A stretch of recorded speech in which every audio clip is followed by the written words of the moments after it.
දැන් මේ කතාව ඇතුළේ ඉන්න තාත්තට අපිට එකපාරට තාත්තේ කියලා කියන්න දීව නැවෙන්නේ නැහැ. දැන් සුදම රත්නාවලිය ඇතුලේ කතාවස්තුවේදී ධම්මසේන හාමුදුරුවෝ කොහොම පාවිච්චි කරලා කියනවා මේ තාත්තගේ ලෝභකම ගැන. තුනුකම ගැන.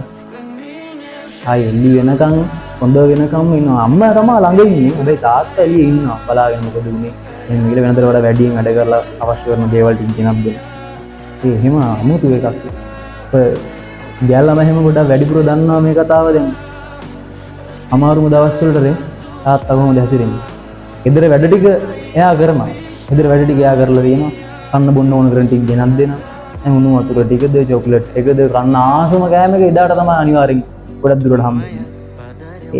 එහෙම ඉතින් අපිට හිතා ගන්න බැරි අමුතු මිනිස්සෙක් තාත්තගේ. දැන් මේ ආදරේ උඹලට තේරෙන්නේ නැහැ. ඒක හැම වෙලෙම පේන්නේ නැහැ. මේ කියවන මටවත් ඒක හරියට තේරෙන්නේ නැහැ. තේරෙන්නේ නැහැ කියලා කියන්නේ හරියට උඩරිම 100%ක් කියන්න මටවත් බෑ. එහෙමයි. ඒ තාත්තගේ ආදරේ තේරෙන්නේ තාත්තට. ඒක අපිට හිතන්නවත් බෑ. දැන් ඔයා අහලා තියෙනවද කතාවක් මේ